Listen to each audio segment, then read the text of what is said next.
அந்த காட்டில் ராணியும் ரகுவுக்கும் நிறைய வீடு இருந்ததால் மற்ற பறவைகளுக்கு வீடு வாடகை விட்டு நிறைய பணம் சம்பாதிச்சுட்டு வந்தாங்க. ரகு, இன்னைக்கு தேதி 5 ஆகுது. சீக்கிரம் போய் வாடகை எல்லாத்தையும் வாங்கிட்டு வாங்க. நாளைக்கு தரேன்னு சொன்னால் வீட்டை காலி பண்ண சொல்லுங்க. வீடு வாடகைக்கு கேட்டு நிறைய பறவைகள் வெயிட்டிங்கில் இருக்காங்க. சரி சரி, நான் போயிட்டு வாடகை வாங்கிட்டு வரேன். 10 வீட்டுக்கு 10,000னா இன்னைக்கு 1,00,000 அந்த பறவைங்கள்லாம் எடுத்து வைக்கணும். ராணி இப்படி சொன்னதும் ரகு வாடகை வாங்க பறந்து போச்சு. அங்கே வாடகை இருக்க பறவைகள்கிட்ட ரொம்ப மிரட்டி எல்லா பணத்தையும் வாங்க ஆரம்பிச்சுது. அந்த கொள்ளையடிக்கிற காகம் வந்துடும், சீக்கிரம் வாடகையை கொடு, இல்லைன்னா சொல்கிறத கேட்காம வீடு காலி பண்ணுன்னு சொல்லிடும். ஆமாங்க, நமக்கு இருக்கிற டென்ஷனில் வீடெல்லாம் தேடிட்டு இருக்க முடியாது. இந்தாங்க 10,000 ரூபாய். அந்த காகம் வந்ததும் முதல்ல இதை கொடுத்துருங்க. ஏய், வீட்டில் யார் இருக்கீங்க? இன்னைக்கு தேதி 5 ஆச்சு. வாடகை கொடுக்கணுன்றத மறந்துட்டீங்களா? பணத்தை எடுத்து வைங்க. இந்தாங்க 10,000 ரூபாய். இந்த மாதம் வாடகை பணம். கொஞ்சம் வீட்டில் தண்ணி வரல, கொஞ்சம் என்னன்னு அதை பாருங்க. அதெல்லாம் சரி பண்ணி கொடுக்க முடியாது. இஷ்டம் இருந்தால் இருங்க, இல்லைன்னா காலி பண்ணிடுங்க. இல்லை, நாங்களே பார்த்துக்குறோம். சாந்தி, நான் வேலைக்கு போகணும். போயிட்டு என்னுடைய லஞ்ச் பேக்கை எடுத்துகிட்டு வா. அந்த பயம் இருக்கட்டும். இனிமே யாரும் இந்த பிரச்சனை அந்த பிரச்சனைன்னு யாரும் கேட்கக்கூடாது. கேட்டால் அடுத்த நிமிஷமே வீட்டில் இருக்க முடியாது. ஞாபகம் வச்சுக்கோங்க. ரகு இப்படி எல்லா பறவைகள்கிட்டையும் வாடகை காசுக்கும் அதிகமான பணத்தை கேட்டு மிரட்டி மோசடி பண்ணிட்டு வந்துச்சு. அது மட்டும் இல்லை, அந்த காட்டில் வாடகை வீடு கிடைக்கிறதே ரொம்ப கஷ்டம். அதனால் மற்ற பறவைகள் யாராச்சும் வாடகை பணம் அதிகமாக தரேன்னு சொன்னால் வாடகை இருக்கிற பறவைகளை காலி பண்ண சொல்லி ரொம்ப தொல்லை கொடுத்துட்டு வந்தாங்க. ராணி, இந்த மாதம் வாடகை பணம் 1,00,000 ரூபாய். நம்ம புரோக்கர் சோமு யாரோ வீடு வாடகைக்கு கேட்டதா சொன்னான். நான் போயிட்டு ஒரு 8 பார்த்துட்டு வந்துடுறேன். அவங்களுக்கு 12,000 வாடகைன்னு விட்டுடலாம். இவங்களை யாரையாச்சும் ஒருத்தரை காலி பண்ண வச்சிடுறேன். மொத்தத்தில் பணத்தை பேங்க்கில் போட்டுட்டு சோமு சொன்னவங்களை வாடகைக்கு விடுங்க. 2,000 அதிகமாக கிடைக்கும். ராணிக்கிட்ட பேசி முடிச்சுட்டு சோமுவை பார்க்க பறந்து போச்சு. போகிற வழியிலேயே சோமுவும் இருந்ததால் அதுக்கிட்ட பேச ஆரம்பிச்சுது. என்ன சோமு, இவங்க தான் வீடு வேணும்னு கேட்டவங்களா? கண்டிஷன் எல்லாம் சொல்லிட்டல்ல? இல்லை ரகு, நீ வாரம் கண்டிஷன் மாற்றிடுவியே, அதனால தான் நான் சொல்லலை. நீயே சொல்லிடு உன்னோட வாயால்.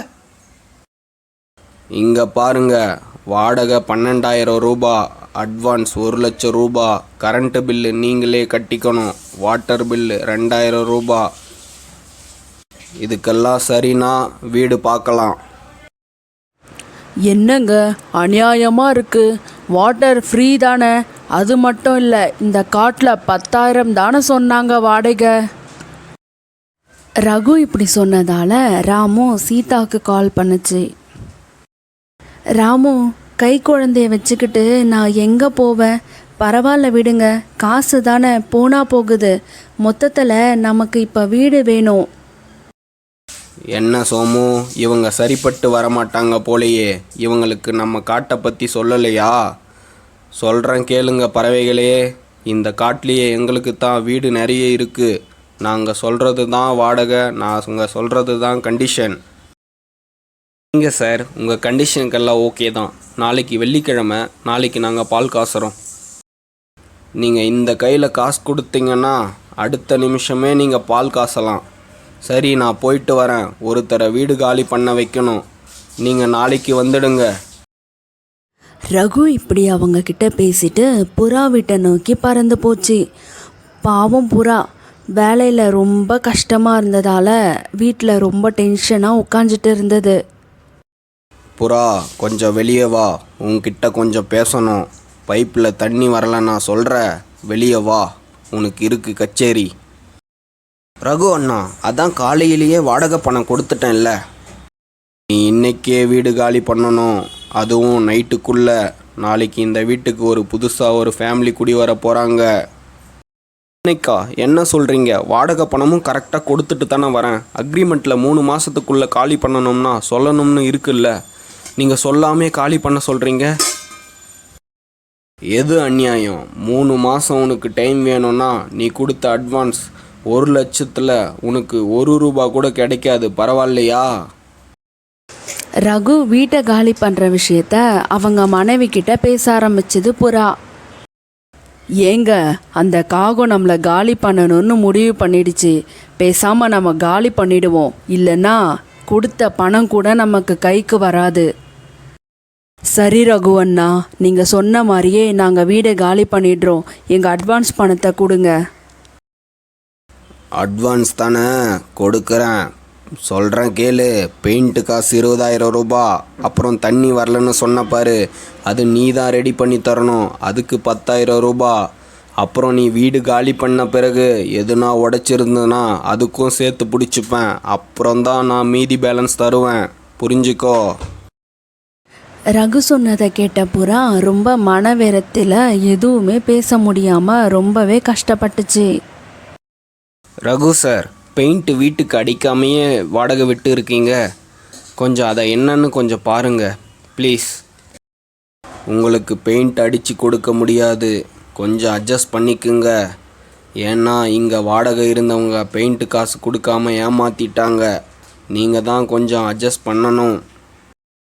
இப்படி ரகு பொய் சொல்லிட்டு வீட்டுக்கு பறந்து போச்சு. ராணி வீட்டில் எதையோ யோசிச்சுட்டு இருந்தது. என்ன ராணி, என்ன யோசனையாக இருக்க? நம்ம இன்னைக்கு எவ்வளவு பெரிய பணக்காரனா? அதுக்கு நீ தான் காரணம். நம்ம முதல்ல இந்த வீட்டுக்கு வாடகைக்கு தான் வந்தோம். ஆனால் இப்போது இந்த வீட்டுக்கே நம்ம ஹவுஸ் ஓனர். இந்த வீடு மட்டும் இல்லை, நமக்கு இன்னும் 10 வீடு இருக்குது. நல்லா வாடகை வருது. சில மாதங்களுக்கு முன்னாடி புருஷன் பொண்டாட்டி 2 பேரும் மற்றவங்களை எப்படி ஏமாற்றி அவங்களோட வீட்டை அபகரிக்கிறாங்கன்னு பார்க்கலாம். அம்மா அம்மா, வாடகை வீடு தேடி வந்திருக்கோம்மா. ஏதாச்சும் வீடு இருந்தால் கொஞ்சம் சொல்லுங்க. வீடு தேடி தேடி நாங்கள் ரொம்ப களைச்சி போயிட்டோம். சரி காகங்களே, உங்களோட கஷ்டம் எனக்கு புரியுது. எனக்கு 10 வீடு இருக்குது. ஆனால் இப்போ எதுவுமே காலியாக இல்லை. நீங்கள் வேணால் என் கூடயே தங்கிடுங்களேன். நானும் தனியாக இருந்து கஷ்டப்படுறேன். நீங்கள் என் கூட இருந்தால் எனக்கு கொஞ்சம் ஒத்தாசையாக இருக்கும். ரொம்ப நன்றிம்மா. நீங்கள் பண்ண உதவிக்கு கூடிய சீக்கிரமே கைமாறு பண்ணிடுவோம். ராணி இப்படி பேசிட்டு அந்த வயதான பறவை கூடவே தங்க ஆரம்பிச்சாங்க. வாடகை பணம் கொஞ்சம் கூட தரவே இல்லை. இப்படியே சில மாதங்கள் போச்சு. அம்மா ராணி, அந்த வேலை செய்கிற பறவைக்கிட்ட இன்னைக்கு சப்பாத்தி செய்ய சொல்லுமா. அப்புறம் உனக்கு என்ன பிடிக்குமோ செய்ய சொல்லி நீ சாப்பிடு, சரியா? ஏய், அம்மா சொன்னது கேட்டல்ல. எனக்கு வெஜ் பிரியாணி பண்ணு. அம்மாவுக்கு சப்பாத்தி செஞ்சு கொடு. அப்புறம் வெஜிடபிள் பிரியாணியில் கொஞ்சம் காரம் தூக்கலாக இருக்கட்டும், சொல்லிட்டேன். லக்ஷ்மி, அந்த சுகர் மாத்திரையை கொஞ்சம் எடுத்து கொடுமா. எனக்கு உடம்பெல்லாம் ரொம்பவே வலிக்குது. என்னால் தாங்கவே முடியல. எதுக்குமா லக்ஷ்மி எல்லாம்? நான் எதுக்கு இருக்கேன்? நான் சொன்னால் செய்ய மாட்டேனா? அம்மா, உங்களை நானே பார்த்துக்கிறேன். அது மட்டும் இல்லை, அந்த லக்ஷ்மியோட மொழியே சரியில்லை. அவளை முதல்ல வேலையை விட்டு தூக்கிடுங்க. இந்த கதையோட பார்ட் 2 நாளைக்கு பார்க்கலாம். தமிழ் கார்ட்டூன் ஸ்டோரிக்கு லைக், ஷேர் பண்ணுங்க, சப்ஸ்கிரைப் பண்ணிட்டு மறக்காம உங்க நேம கமெண்ட் பண்ணுங்க. தேங்க்யூ.